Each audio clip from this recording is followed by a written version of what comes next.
સૌથી અગત્યની બાબત એ છે કે આપણો સમાજ વર્ષોથી ભાજપ પક્ષ સાથે વરેલો છે. કદાચ બીજા બધા પક્ષોની અંદર ઘણા બધા પાટા હોય અથવા અડધા લોકો આ પક્ષમાં અને અડધા લોકો આ પક્ષમાં હોય, પરંતુ આપણો સમાજ છે એ સંપૂર્ણ રીતે ભારતીય જનતા પાર્ટી સાથે જોડાયેલો છે.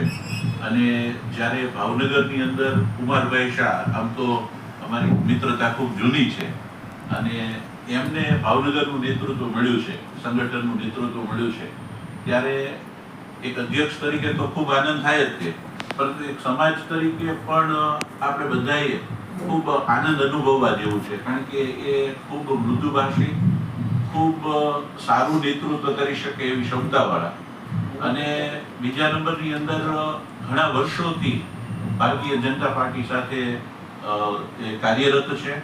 અને કુમારભાઈ જેવા વ્યક્તિ છે કે જ્યારે સંગઠનની અંદર પ્રમુખ તરીકે જવાબદારી સંભાળતા હોય ત્યારે આપણા સમાજને ખૂબ સરસ લાગણી હોય અને એ લાગણી આજે આપણે વ્યક્ત કરવા માટે બધા ભેગા થયા છીએ.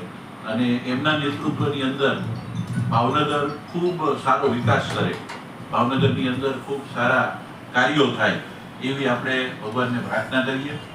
અને મારું હમણાં એક નાનકડું એવું કામ હતું તો એમણે એક ફોનથી તરત જ બતાવી દીધું. એ પ્રમુખ બન્યા પછી કદાચ મારે પહેલી વાર એમને કહેવું પડ્યું અને તરત જ એ કામ થઈ ગયું. અને ટૂંકમાં એ રીતે બધાની પડખે ઊભા રહેવા વાળા વ્યક્તિ, સમજવા વાળા વ્યક્તિ છે એ નેતૃત્વમાં હોય તો બધા માટે ખૂબ સારું રહે.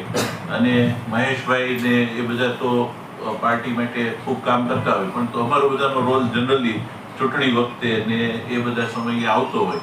એ પછી ચૂંટણીની સભા કરવાની હોય કે પછી કોઈ પણ પ્રકારનું સંગઠનનું કોઈ કાર્ય કરવાનું હોય ત્યારે વધુ બધા જોડાતા હોઈએ. અને અહીંયા જેટલા પણ વ્યક્તિઓ છે એ અમારા બધા જ્ઞાતિના અગ્રણીઓ છે.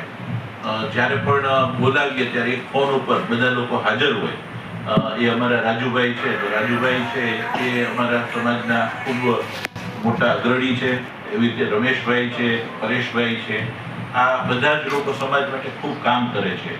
અને આપને જ્યારે નેતૃત્વ મળ્યું છે ત્યારે અમે ખૂબ આનંદની લાગણી વ્યક્ત કરીએ છીએ. અને તમારા સમયકાળ દરમિયાન ભાવનગર ખૂબ વિકાસ પામે એવી ભગવાનને પ્રાર્થના કરીએ છીએ. તમને ખૂબ સમગ્ર સમાજ અને અમારી બધા સંસ્થા વતી તમને ખૂબ ખૂબ શુભકામનાઓ પાઠવીએ છીએ.